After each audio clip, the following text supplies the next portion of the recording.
Good morning, all of you. So, welcome back to our physical science class, 10th standard. So, in this class, we are going to draw ray diagrams for concave mirror after completion of the lab activity. So, we are in a chapter reflection of light at curved surfaces. The chapter is reflection of light at curved surfaces, and the topic is ray diagrams for concave mirror.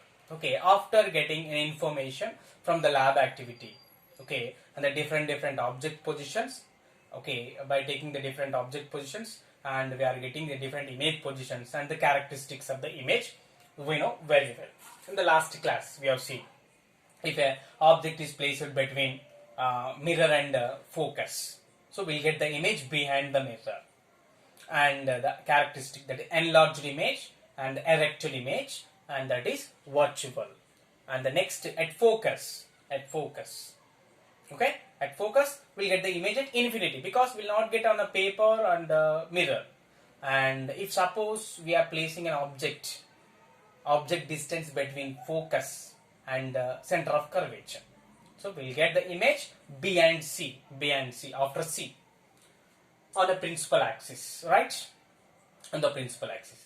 And if we are placing an object at C, exactly at center of curvature only, we'll get the image, right, Amma? And next, if suppose we are taking the object position that is B and C after C, and at that time we'll get the image between F and C, focus and the center of curvature. So for that results, we are going to draw array diagrams for that situations by taking the different type of situations and draw the ray diagrams. That is the ray diagrams for concave mirror. So here we have some rules and regulations. Here, in order to draw a ray diagrams, we have to follow some rules. And if we want to draw a ray diagrams for a concave mirror, so we need at least 2 rays. Okay, 2 or more rays we can use, but at least 2 rays we need to use. So that rays now we are going to discuss. The first, ray diagrams for concave mirror. The first ray 1, that is called R1. The first ray that is useful to draw a ray diagram, that is called R1, ray R1 for concave mirror. So now let us see. So this is the concave and the principal axis, and this is the coated part. This is the concave mirror, and this is the coated part, and this one is a reflected part. Okay, ma? So reflected part. So this is the principal axis. And this is the pole. And now I am representing the focus. Suppose this is the focus. Okay, after reflection, all the points, all the reflected rays are meet this point. Okay, and can pass through this point. So if suppose we are taking an object on a principal axis, anywhere on a principal axis, like this way. So now onwards we can take the object like this way, right? And R1 rays, each and every ray, R1, R2, R3. In this class, the useful rays, in order to draw a ray diagram, we need at least 2 rays. So that's why the useful rays we are going to discuss. In this R1 ray, there are 2 rays. R1 ray consists 2 rays. That is incident ray and reflected ray. And incident ray, the behavior of incident ray passing parallel to the principal axis. The incident ray of R1 passing parallel to the principal axis, and after reflection passing through focus. The reflected ray is passing through focus. This is the behavior of first ray, that is R1. This is the behavior of R1 ray. Okay, like this only. The work and the path of the R1 only like this way. In that R1, incident ray directly parallel with the principal axis and a reflected ray passing through focus. This is the behavior of R1. If suppose we are going to utilize R1, and you need to follow this rule only, and in this R1, this incident ray parallel to the principal axis we need to take, and the reflected ray passing through focus. Okay, you have to concentrate in this R1. And next, the second ray, R2. Okay, ray 2, that is R2. What is the behavior of R2? Right, see here.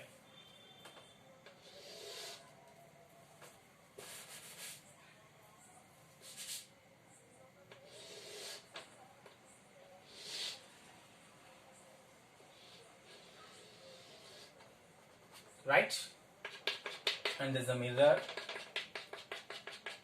and this is the principal axis and the pole. Right, this is the behavior of R2.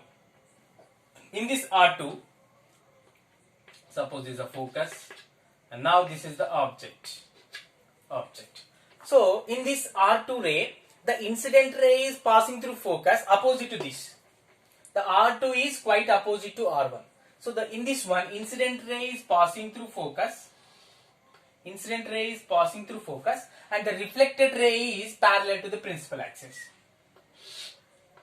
Reflected ray is parallel to the principal axis. This is the behavior of R2, and always the rays are originate from the top of the object. All the times the rays are originate from the top of the object only. Okay, the rays from the top of the object and directed towards the reflecting part of the mirror. So this is the way we need to take the R2 ray and R1 ray. So what is the behavior? In this R2 ray, this is the R2 ray.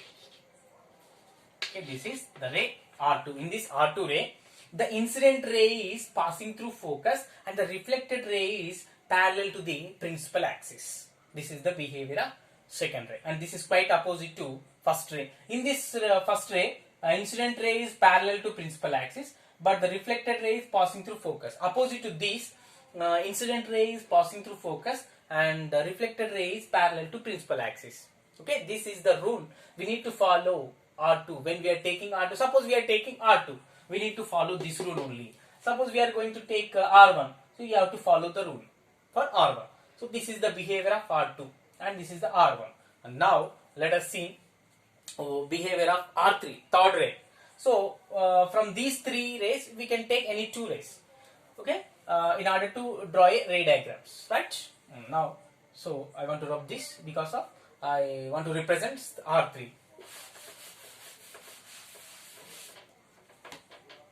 So here R3, ray 3. So that is 3. Ray 3, that is R3.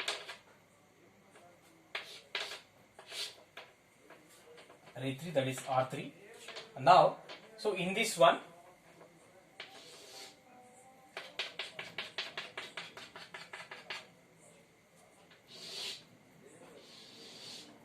so the same mirror and the principal axis, and here we need to represent center of curvature, that is twice the focal length, that is center of curvature. In this one, center of curvature.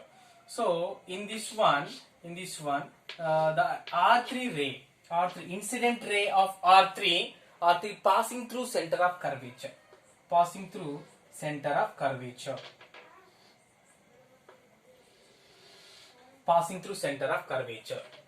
Okay, the incident ray of R3 passing follow the path through center of curvature, and after reflection,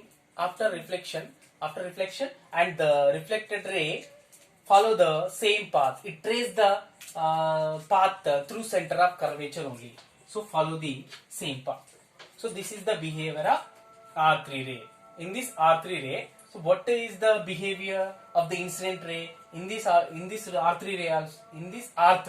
ray, it consists two rays. Incident ray follow the path through center of curvature, and after reflection, the reflected ray also trace the same path, follow the same path. Right, this way, incident ray and the reflected ray both are follows the same path. This is the behavior of R3 ray. So these are the rays R1, R2, R3. In order to draw a ray diagram, So we need to follow these three rays. From these three, we can use any two rays, because at least two rays we need. Okay, at least two rays we need. So by using these rays, we can draw the ray diagram. So that is the first one. So these are the rays.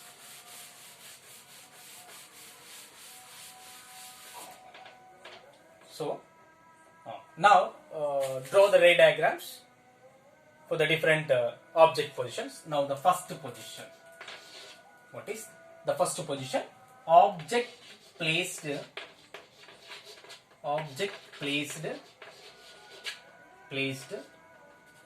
between mirror and focus. Mirror and focus. This is the case. Okay, by using that three rays. Okay, you can use any two rays from that three rays for this condition. Okay, this is the first ray diagram. Object placed between mirror and focus. Now take the condition. Object placed between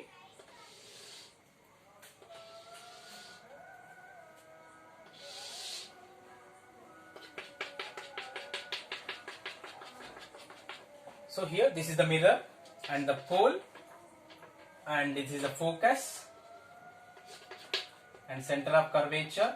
Now what is the position? Object placed between mirror and focus. So here this is the mirror and this is the focus. Now placing between mirror and focus. This is the position. This is the object. Okay.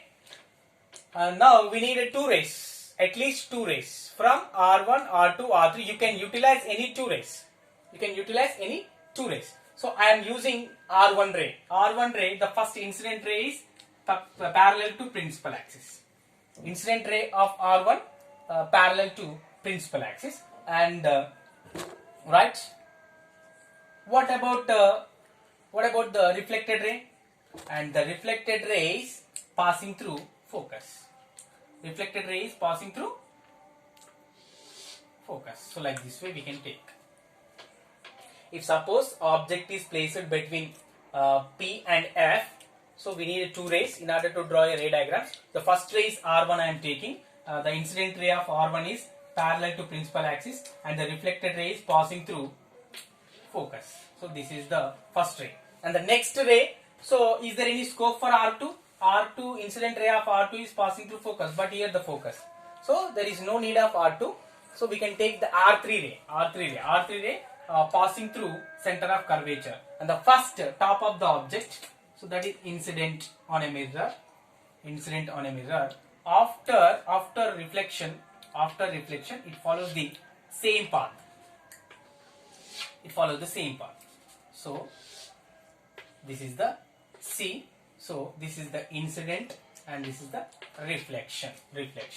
So this is the incident from the object, and this is the reflected from the object. Okay, after reflection. Now if we extend the rays, so